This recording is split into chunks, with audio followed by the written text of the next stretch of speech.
Hello students, मैं हूं वीरेंद्र कुमार और आप सभी का स्वागत है CBSE 101 पर। तो स्टूडेंट्स, आज की इस क्लास में हम लोग बात करने वाले हैं आपके क्लास 10th का जो केमिस्ट्री है उसका फर्स्ट चैप्टर को लेकर के, जिसका नेम है केमिकल रिएक्शन एंड इक्वेशन। तो आज की क्लास में बहुत सारा इस चैप्टर का टॉपिक बताने वाला हूँ और यकीन मानो सारा चीज़ें आपको पूरा क्लियरली समझ में भी आने वाला है। तो स्टूडेंट्स, जैसा कि नेम है चैप्टर का केमिकल रिएक्शन एंड इक्वेशन, जो भी टॉपिक मैं बताऊंगा वो ऑलरेडी यहाँ पर रिटन है, आपको नोट्स PDF के फॉर्म में प्रोवाइड कर दिया जाएगा। अगर आप चाहते हो कि नोट्स भी चाहिए आप कमेंट कर सकते हो। यहाँ पर देखो स्टूडेंट्स, फर्स्ट जो है हमारा टॉपिक क्या है, केमिकल रिएक्शन। चूंकि चैप्टर का ही नेम है ना केमिकल रिएक्शन एंड इक्वेशन, सबसे पहले हम लोग समझेंगे केमिकल रिएक्शन कहते किसको है, होता क्या है। सर, केमिकल रिएक्शन की बात किया जाए तो केमिकल रिएक्शन एक ऐसा प्रोसेस है जिसमें एक केमिकल सब्सटेंस का दूसरे केमिकल सब्सटेंस में चेंजिंग होता है। Okay, chemical reaction is nothing but it is a process in which one chemical substance transform into another chemical substance, that is called chemical reaction। इस process को हम लोग क्या बोलेंगे, केमिकल रिएक्शन। केमिकल रिएक्शन जब कभी टर्म सुनने को मिले हमें अपने दिमाग में क्या आना चाहिए, एक ऐसा प्रोसेस जिसमें एक केमिकल सब्सटेंस का दूसरे केमिकल सब्सटेंस में क्या हो रहा होगा, चेंजिंग हो रहा होगा। तो उस प्रोसेस को हम लोग क्या बोल रहे होंगे, केमिकल रिएक्शन बोलेंगे। ठीक है सर, मुझे बता दो एग्जाम्पल कुछ केमिकल रिएक्शन का। केमिकल रिएक्शन की एग्जाम्पल की बात किया जाए तो example burning of paper, burning of candle, ये सारा का सारा आपका क्या हो गया स्टूडेंट्स, केमिकल रिएक्शन का एग्जाम्पल हो गया। जैसे बर्निंग ऑफ पेपर, पेपर को हम लोग जला देंगे। पेपर एक अलग सब्सटेंस था, जलने के बाद क्या मिलेगा स्टूडेंट्स, वो बर्न होने के बाद पेपर जब बर्न होगा उसके बाद हमें क्या मिलेगा सर, हमें मिलेगा राख मिलेगा हमें, जो बिल्कुल नया सब्सटेंस है, उस पेपर से बिल्कुल अलग है स्टूडेंट्स। तो इस तरह से एक केमिकल सब्सटेंस दूसरे केमिकल सब्सटेंस में क्या हुआ, पूरी तरह से बदल गया। तो ये प्रोसेस आपका क्या कहलाएगा, ये प्रोसेस आपका कहलाएगा केमिकल रिएक्शन। सर, आपको पता होना चाहिए केमिकल रिएक्शन में केमिकल चेंजिंग टेकिंग प्लेस करता है। क्यों? क्योंकि जब कभी केमिकल रिएक्शन में एक सब्सटेंस का दूसरे सब्सटेंस में ट्रांसफॉर्म होता है, बदलता है, तो उस केस में वो जो सब्सटेंस बनता है उसका प्रॉपर्टीज बिल्कुल अलग होता है जो ओरिजिनल वाले सब्सटेंसेस होता है उसका। जैसे अभी हमने बात किया पेपर को जलाने की, पेपर को लेके बर्न किया गया स्टूडेंट्स, पेपर को बर्निंग किया तो पेपर का कुछ प्रॉपर्टीज है और जलाने के बाद जो मिला है उसका कुछ प्रॉपर्टीज और है। क्या दोनों का प्रॉपर्टीज मैच कर रहा है क्या? बिल्कुल नहीं। तो केमिकल रिएक्शन में आपको पता होना चाहिए केमिकल चेंजिंग टेक्स प्लेस होता है ना, केमिकल चेंजिंग टेकिंग प्लेस करता है। सर, आप पढ़ोगे है ना, दो तरह का चेंजिंग होता है, एक फिजिकल चेंजिंग और एक केमिकल चेंजिंग। फिजिकल चेंजिंग की बात किया जाए तो शेप साइज कलर में ऐसे आप याद रख सकते हो, चेंजिंग हो तो उसको हम लोग बोलते हैं फिजिकल चेंजिंग। केमिकल चेंजिंग की बात किया जाए तो सब्सटेंस का प्रॉपर्टी बिल्कुल डिफरेंट हो जाएगा, जो भी चेंज होकर सब्सटेंस आपका बनेगा उसका जो प्रॉपर्टीज होगा ओरिजिनल वाले सब्सटेंस की प्रॉपर्टीज से बिल्कुल अलग होगा। फिजिकल चेंजिंग में आप ऐसे भी पढ़े होंगे कि फिजिकल चेंजिंग में जब कभी सब्सटेंस में चेंजिंग आता है, तो वो चेंज किया हुआ सब्सटेंस को फिर से वो जो ओरिजिनल सब्सटेंस था उसमें क्या किया जा सकता है, बदला जा सकता है। जैसे आइस को मेल्ट करा दे, वाटर बन जाएगा। आइस को मेल्ट करा दे, क्या हो जाएगा स्टूडेंट्स, वाटर बन जाएगा। आइस सॉलिड फॉर्म में था और वाटर हो गया आपका लिक्विड फॉर्म में। तो ये कैसा चेंजिंग है सर, ये है आपका फिजिकल चेंजिंग। फिर से आप क्या वाटर से आइस नहीं बना सकते हो क्या? बिल्कुल बनाया जा सकता है। तो इस तरह से आप देख सकते हो फिजिकल चेंजिंग में जो भी चेंज होकर के नया सब्सटेंस तो नहीं बनता है, जो भी सब्सटेंस बनता है, ठीक है, उससे क्या किया जा सकता है, समटाइम ओरिजिनल वाला सब्सटेंस में उसको कन्वर्ट किया जा सकता है। सर, आपको पता होना चाहिए फिजिकल चेंजिंग में जो भी नया सब्सटेंस, नया नहीं बोलेंगे हम लोग, जो भी सब्सटेंस बनेगा ना उसका जो प्रॉपर्टीज होगा ओरिजिनल वाले सब्सटेंस से आपका मैच करेगा, कोई अलग वो प्रॉपर्टीज शो करेगा नहीं। तो आई थिंक आपको समझ में आ गया होगा फिजिकल चेंजिंग और केमिकल चेंजिंग क्या होता है। तो केमिकल चेंजिंग और फिजिकल चेंजिंग, ठीक है, ये दोनों के बीच डिफरेंस आपको पता होना चाहिए स्टूडेंट्स। नेक्स्ट बात किया जाए तो केमिकल रिएक्शन में आपको याद रखना है क्या sir, chemical changing taking place करता है। ओके, ये था केमिकल रिएक्शन के बारे में पूरा का पूरा। तो इस तरह से आपका ये टॉपिक कवर होता है। इसका नोट्स की बात किया जाए, मैं PDF के फॉर्म में, आप अगर यदि चाहते हो तो कमेंट कर सकते हो, नोट्स आपको प्रोवाइड कर दिया जाएगा। स्टूडेंट्स, नेक्स्ट टॉपिक है हमारा observation during the chemical reaction.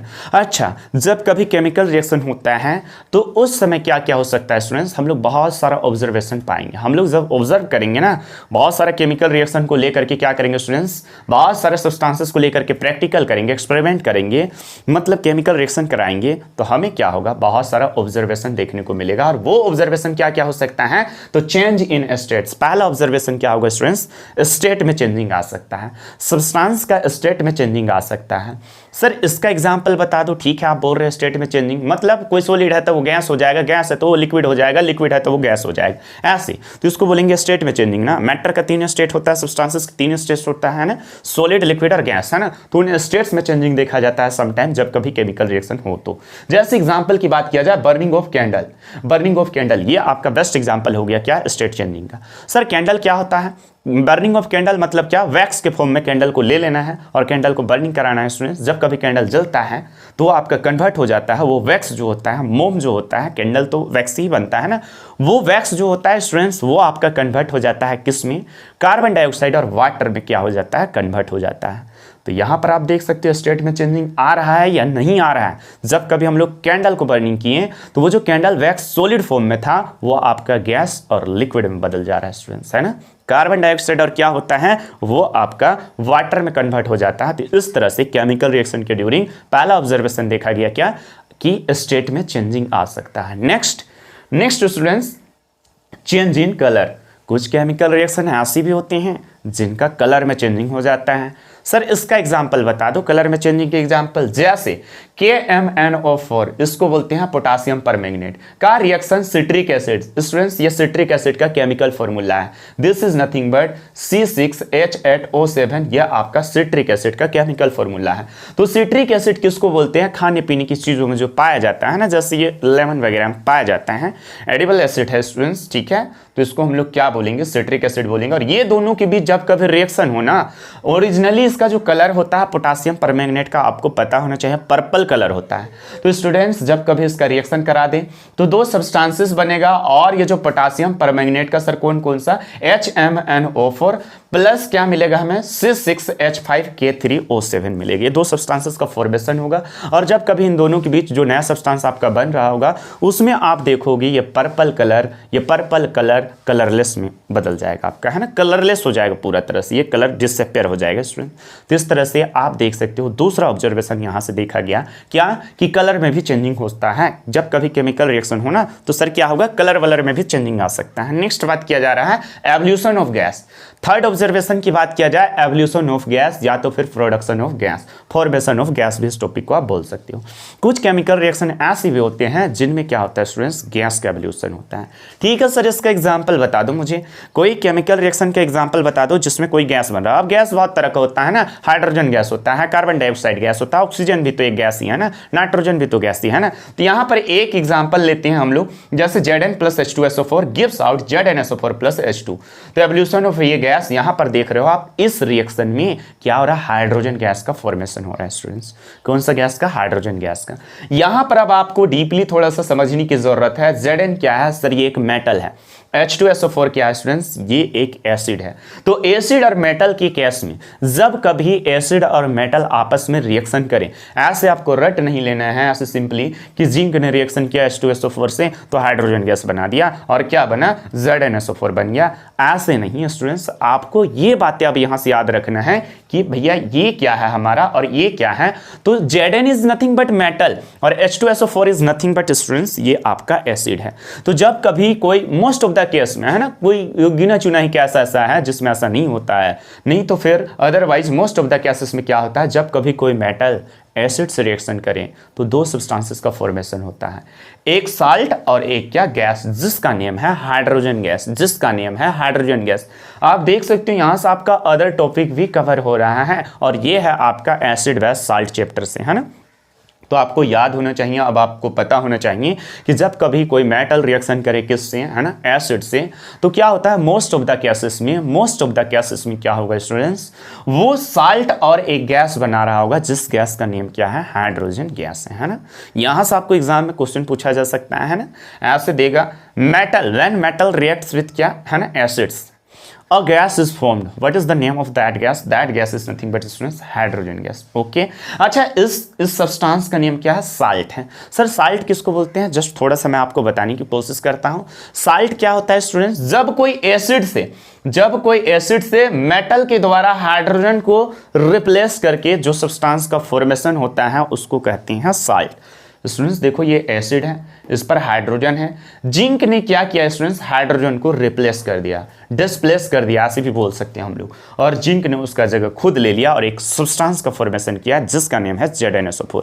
तो इसको हम लोग साल्ट बोलेंगे. ओके क्लियर है? तो 3 ऑब्जर्वेशन यहां पर हो चुका है. पहला change in state, second change in colour और third one is evolution of gas या तो फिर प्रोडक्शन ऑफ गैस भी बोल सकते हो. तो इस तरह से नेक्स्ट ऑब्जर्वेशन की बात किया जाए स्टूडेंट्स तो चेंज इन टेम्परेचर. कुछ केमिकल रिएक्शन ऐसी भी होती हैं जिसमें टेम्परेचर में चेंजिंग आता है, जिसमें क्या होता है स्टूडेंट्स? बहुत ज़्यादा हीट एनर्जी प्रोड्यूस हो रहा होगा या फिर टेम्परेचर उसका चेंज कर जा रहा होगा, थोड़ा बहुत बढ़ जा रहा होगा. तो इस तरह से इसका एग्जांपल की बात किया जाए चेंज इन टेम्परेचर का, तो सर एक रिएक्शन यहां पर भी लिखा हुआ आप देख सकते हो, CaO, जिसका नेम है calcium oxide. CaO means calcium oxide. इसको बोलते हैं स्टूडेंट्स क्विक लाइम. हिंदी में इसको चूना भी आप बोल सकती हो. क्विक लाइम का ये हो गया केमिकल फॉर्मूला. इसका रिएक्शन वाटर से कराया जा रहा है तो हमें क्या मिलेगा स्टूडेंट्स? CaOH का whole 2, that is nothing but read as calcium hydroxide. इसको कैसे पढ़ेंगे हम लोग? कैल्शियम हाइड्रोक्साइड बोलेंगे. और ये है आपका, इसका कॉमन नेम है स्लेग्ड लाइम. इसका कॉमन नेम है स्लेग्ड लाइम. में भी हो सकता है आपको इसका केमिकल फॉर्मूला और कॉमन नेम पूछा जा सकता है. तो फिर से जब कभी कैल्शियम ऑक्साइड ये क्या है स्टूडेंट्स? ये है क्विक लाइम. हिंदी में इसको चूना भी बोलते हैं. इसका रिएक्शन जब कभी वाटर से कराते हैं ना तो हमें क्या मिलता है? स्लेग्ड लाइम, जिसका केमिकल फॉर्मूला है CaOH का होल 2, जिसको बोलते हैं कैल्शियम हाइड्रोक्साइड. और क्या मिलेगा? हीट एनर्जी मिलेगा स्टूडेंट्स. आप देखोगे चूना को जब कभी पानी में डालोगे ना, पूरा कंटेनर हीट हो जाता है, पूरा बॉइलिंग करने लगता है वो वाटर, है ना. तो इस तरह से हीट एनर्जी का वहां प्रोडक्शन हो रहा है कि नहीं हो रहा है. तो यहां से इस तरह से आपका क्या होता है? पूरा का पूरा बहुत सारा ऑब्जर्वेशन शो होता है. और भी बहुत सारा ऑब्जर्व किया जा सकता है, ऑब्जर्वेशन शो होता है स्टूडेंट. जैसे प्रेसिपिटेशन रिएक्शन होगा, मतलब प्रेसिपिटेट का फॉर्मेशन हो रहा होगा. प्रेसिपिटेट क्या है? तो एक सॉलिड सब्सटेंस स्टूडेंट्स जो केमिकल रिएक्शन के ड्यूरिंग क्या होता है? फॉर्मेशन होता है. ये डबल डिस्प्लेसमेंट रिएक्शन में आपका देखा जाता है. तो आप मेनली ये 4 बातें याद रखो कि केमिकल रिएक्शन के ड्यूरिंग किस तरह का ऑब्जर्वेशन शो होगा. Change in states, change in colour, change in temperature और क्या स्टूडेंट्स? Production of gas. तो सारा के एग्जांपल मैं बता चुका हूं और ये शॉर्ट नोट्स की तरह छोटा छोटा करके लिखा हुआ है.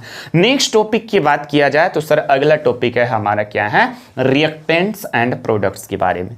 तो सर रिएक्टेंट्स किसको बोला जाता है? क्या होता है रिएक्टेंट्स? रिएक्टेंट्स की बात किया जाए तो वैसा केमिकल सब्सटेंस जो क्या होते हैं स्टूडेंट्स? केमिकल रिएक्शन में पार्टिसिपेट कर रहे होते हैं, उसको हम लोग बोलेंगे रिएक्टेंट्स. ठीक है. केमिकल इक्वेशन में रिएक्टेंट्स को एरो के साइन के पहले लिखा जाता है. केमिकल इक्वेशन में रिएक्टेंट्स को एरो के साइन के पहले लिखा जाता है. जैसे आप अगर एग्जांपल देखना चाहो तो ये केमिकल इक्वेशन है और इस एरो के साइन के पहले इस तरह से ये सब्सटेंसेस को लिखा गया है. इसका मतलब ये क्या है स्टूडेंट्स? रिएक्टेंट्स है आपका. तो आई थिंक रिएक्टेंट्स आपको समझ में आ गया होगा. नेक्स्ट प्रोडक्ट की बात किया जाए, अगला टॉपिक इसी में है स्टूडेंट्स आपका क्या है? प्रोडक्ट. सर प्रोडक्ट क्या होता है? तो केमिकल जब कोई 2 या 2 से अधिक सब्सटेंसेस आपस में रिएक्शन करते हैं तो जो एक नया सब्सटेंस बनता है स्टूडेंट्स उसको हम लोग बोलेंगे क्या? प्रोडक्ट. जैसे आप देख सकते हो प्रोडक्ट को एरो के साइन के उधर लिखा जाता है. तो यहां पर आप देख सकते हो Fe+CO2 का फॉर्मेशन हुआ है. तो ये क्या हो गया आपका? ये कहलाएगा आपका प्रोडक्ट. तो इस तरह से आपका रिएक्टेंट्स और प्रोडक्ट टॉपिक क्या होता है? कवर होता है. नहीं आया समझ में? फिर से एक बार देखो. जैसे एक पेपर ले लिया है ना, पेपर को क्या किया स्टूडेंट्स? हमने बर्निंग किया है ना, बर्निंग किया, पेपर को जला देते हैं. अब वो किसके प्रेजेंट में जलेगा? ऑक्सीजन के प्रेजेंट में जलेगा, है ना. ऑक्सीजन के प्रेजेंट में जलेगा कि नहीं जलेगा? मतलब पेपर और ऑक्सीजन ने क्या किया? रिएक्शन किया कह सकते हैं. और क्या मिलेगा स्टूडेंट्स? उधर S मिलेगा. नया सब्सटेंस जो बनेगा जलने के बाद वो क्या होगा? S. राख मिलेगा कि नहीं मिलेगा? मिलेगा.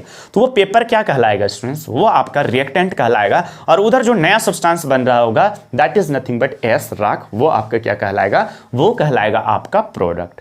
ओके बढ़िया. यहां से आपका रिएक्टेंट प्रोडक्ट टॉपिक भी कवर होता है. आगे बढ़ते हैं हम लोग. नेक्स्ट टॉपिक है अब हमारा केमिकल इक्वेशन.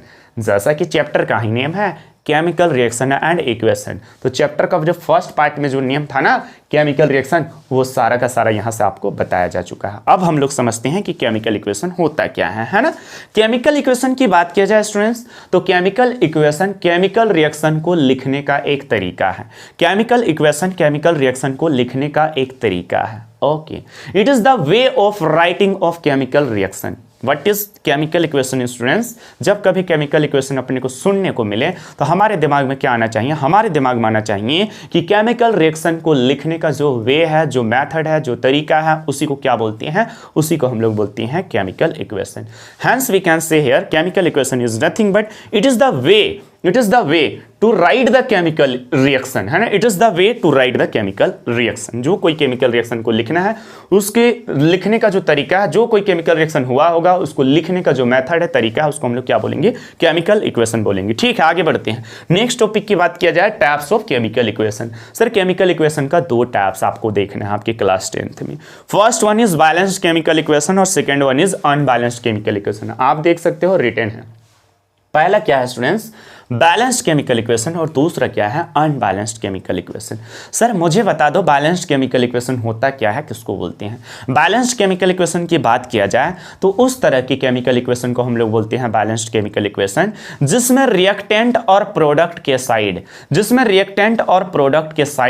क्या हो स्टूडेंट्स? दोनों ही तरफ मास जो होगा ना उसका इक्वल होगा, या तो फिर अनदर वर्ड्स में इनको ऐसे भी बोला जा सकता है, इस तरह से भी समझा जा सकता है। रिएक्टेंट के तरफ जितना भी एलिमेंट्स के एटम्स है ना, मतलब हम लोग ऐसे बोलेंगे टोटल नंबर ऑफ एटम्स, है ना, total number of atoms present in reactant side that should be equal to the, है ना, क्या students? Total number of atoms towards the product side. That is called balanced chemical equation. उसको हम लोग क्या बोलेंगे? बैलेंस्ड केमिकल इक्वेशन बोलेंगे। आप देख सकते हो बैलेंस्ड केमिकल इक्वेशन का अगर एग्जांपल की बात किया जाए तो मैं एक बताता हूं, जैसे H2 प्लस क्या स्टूडेंट्स? O2। हाइड्रोजन और ऑक्सीजन रिएक्शन करता है तो क्या बनाता है? H2O, वाटर बनाता है। अब यहां पर समझते हैं हाइड्रोजन, ये जो एलिमेंट है आपका हाइड्रोजन, इसका कितना एटम है? 2 एटम है। इधर कितना एटम है स्टूडेंट्स? 2 एटम है। ठीक है, ऑक्सीजन इधर देखो 2 एटम है, इधर ऑक्सीजन कितना एटम है? 1 एटम है। तो क्या ये बैलेंस्ड केमिकल इक्वेशन हुआ क्या? नहीं। Same number of atom present है क्या दोनों तरफ मतलब रिएक्टेंट और प्रोडक्ट की तरफ? बिल्कुल नहीं। सर आप देख सकते हो हाइड्रोजन तो सेम है, हाइड्रोजन का तो same number of atom present है on both side, but oxygen का same number of atom present नहीं है। तो हम लोग क्या करेंगे स्टूडेंट्स? यहां पर 2 से अगर मल्टीप्लाई कर देते हैं तो 2 2 सर 4, अब हाइड्रोजन का 4 एटम हो गया, और देख सकते हो ये ऑक्सीजन भी आपका 2 से मल्टीप्लाई होगा, तो ऑक्सीजन का तो 2 हो गया लेकिन हाइड्रोजन का 4 हो गया है, तो इधर भी अब 2 से हमें क्या करना पड़ेगा? मल्टीप्लाई कर देना पड़ेगा। अब यह आपका बन गया बैलेंस्ड केमिकल इक्वेशन। देख सकते हो 2 2 sir 4, that is nothing but 4 atom of hydrogen. यहां पर 2 2 सर 4, तो 4 एटम ऑफ क्या हो गया स्टूडेंट्स? हाइड्रोजन का आपका 4 एटम हो गया। इधर भी ऑक्सीजन 2 एटम है, ये 2 इससे भी मल्टीप्लाइड है, तो 2 एटम ऑक्सीजन के। ये कहलाएगा आपका क्या? Balanced chemical equation. Balanced chemical equation जैसे टर्म आता है हमारे दिमाग में क्या आना चाहिए स्टूडेंट्स? जितना भी एलिमेंट्स प्रेजेंट है ना, जो भी एलिमेंट्स रिएक्टेंट की तरफ और प्रोडक्ट की तरफ है, अगर उन एलिमेंट्स का सेम नंबर ऑफ एटम दोनों तरफ प्रेजेंट है तो भैया वो हमारा कहलाएगा बैलेंस्ड केमिकल इक्वेशन, अदरवाइज वो बैलेंस्ड केमिकल इक्वेशन नहीं होगा। जैसे ये एग्जांपल हो गया आपका क्या? बैलेंस्ड केमिकल इक्वेशन का। ठीक है, ठीक उसी तरह अगर यदि इसको मैं इरेज कर दूं और इसको भी मैं इरेज कर दूं, और आपको पता है H2 प्लस O2 रिएक्शन करता है और क्या बनाता है आपका? H2O बनाता है। तो सेकेंड टाइप्स हमारा क्या हो जाता है? Unbalanced chemical equation. Chemical equation का दूसरा टाइप्स जो है वो क्या है? Unbalanced chemical equation. Sir unbalanced chemical equation की बात किया जाए तो किस तरह की केमिकल इक्वेशन को अनबैलेंस्ड केमिकल इक्वेशन बोलेंगे? तो वो हर chemical equation unbalanced chemical equation कहलाएगा जिसमें रिएक्टेंट के तरफ जो भी एलिमेंट प्रेजेंट होगा, ठीक है, जो भी एलिमेंट प्रेजेंट होगा, और प्रोडक्ट की तरफ जो भी एलिमेंट प्रेजेंट होगा, उसमें क्या होगा students? Different number of atom show होगा। जैसे इसको आप देखो, इसी के एग्जांपल को हम लोग देखते हैं यहां पर से और आसानी से समझने की कोशिश करते हैं। H2 प्लस O2 ने रिएक्शन किया और क्या बनाया? H2O बनाया। आगे जाके इसका मैं बहुत सारे एग्जांपल देने वाला हूं, don't worry about it. H2 plus O2 gives out क्या? H2O। सर 2 एटम है हाइड्रोजन का, इधर कितना एटम है? 2 एटम है, बढ़िया। ऑक्सीजन का इधर 2 एटम है, ऑक्सीजन का इधर 1 एटम है। मुझे बताओ यहाँ पर कितना एलिमेंट प्रेजेंट है स्टूडेंट्स? हाइड्रोजन है और ऑक्सीजन है, 2 ही एलिमेंट प्रेजेंट है। तो इधर भी हाइड्रोजन है और आप देख सकते हो क्या है स्टूडेंट्स? ये एलिमेंटल फॉर्म में नहीं है, ये आयोनिक फॉर्म में है। तो हाइड्रोजन है और क्या है स्टूडेंट्स? ऑक्सीजन है।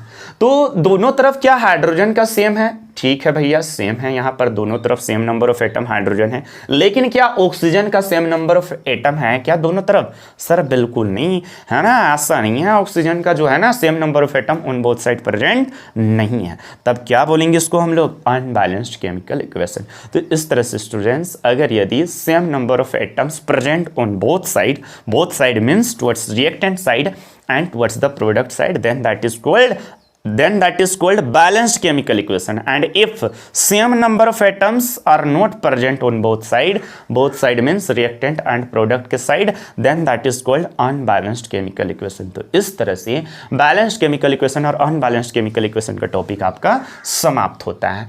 गाइस आगे बात करते हैं हम लोग। नेक्स्ट है हमारा क्या? Laws of conservation of mass. Just इसको पढ़ने के बाद एक लॉज आपको देखना है, आपके सिलेबस में है या आपको पढ़ना है अच्छी तरह से।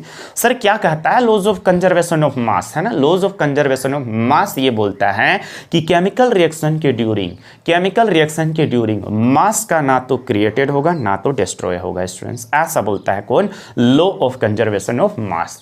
Law of conservation of mass states that mass can neither be created nor be destroyed during the chemical reaction. Law of conservation of mass states that mass can neither be created nor be destroyed during the chemical reaction. Okay, आ रही बात तो समझ में? I think ये भी आपको समझ में आ गया होगा। ये क्या बोलता है students? Law of conservation of मास, जब कभी केमिकल रिएक्शन होगा तो उस ड्यूरिंग क्या होना चाहिए? मास का ना तो क्रिएशन होगा, ना तो वो बढ़ेगा ना तो वो घटेगा। मतलब total number of mass, total number नहीं बोलेंगे, जितना भी मास होगा एटॉमिक मास इधर रिएक्टेंट की तरफ होगा स्टूडेंट्स, प्रोडक्ट की तरफ भी उतना ही होना चाहिए। ऐसा कौन बोलता है? लॉ ऑफ कंजर्वेशन ऑफ मास बोलता है। जैसे पेपर को बर्निंग कर दे हम लोग तो हमें क्या मिलेगा? एस मिलेगा। बहुत सारा पेपर का गत्ता ले ले स्टूडेंट्स, है ना, बहुत सारा पेपर ले ले इतना सारा और उसको क्या कर दे? बर्न कर दे, जला दे, हमें क्या मिलेगा? राख मिलेगा। अब आप मुझे बताओ, अगर एक्चुअली ऐसा आप देखोगे वो जो एस मिला होगा, वो राख मिला होगा, उसका मास और ये जो पेपर है उसका मास क्या दोनों इक्वल होगा? बिल्कुल नहीं। सर फिर ऐसे कैसे हो गया? लॉ ऑफ कंजर्वेशन ऑफ मास तो ऐसा बोलता है कि भैया रिएक्टेंट की तरफ और प्रोडक्ट की तरफ क्या होना चाहिए? मास इक्वल होना चाहिए, क्योंकि मास का ना तो क्रिएटेड होता है ना तो डिस्ट्रॉय होता है। बिल्कुल सही, ना तो क्रिएटेड होता है ना तो डिस्ट्रॉय होता है, लेकिन वो एक फॉर्म से दूसरे फॉर्म में क्या होगा स्टूडेंट्स? कन्वर्ट होगा। जब पेपर जला होगा कार्बन डाइऑक्साइड गैस बना होगा, साथ ही साथ इस तरह से आपका क्या होगा स्टूडेंट्स? एक फॉर्म से दूसरे फॉर्म में हीट एनर्जी, ठीक है, हीट में कन्वर्ट हो गया होगा, लाइट में कन्वर्ट हो गया होगा, तीस तरह से दूसरे फॉर्म में वो कन्वर्ट हो सकता है, लेकिन वो क्या होगा स्टूडेंट्स? ना तो बनेगा ना तो डिस्ट्रॉय होगा। ये बातें आपको याद रखना है। तो इस तरह से यहां पर एक क्वेश्चन पूछा जाता है ना, why it is necessary to write the chemical equation in balanced form. Why it is necessary to write the chemical equation in balanced form. Chemical equation को बैलेंस्ड फॉर्म में लिखना क्यों जरूरी हो जाता है, हमेशा क्यों लिखा जाता है? तो इस लॉ को ओबे कराने के लिए ही, इस लॉ को फॉलो कराने के लिए स्टूडेंट्स क्या किया जाता है? केमिकल इक्वेशन को ऑलवेज बैलेंस्ड फॉर्म में ही लिखा जाता है। ओके, बढ़िया, आगे बढ़ते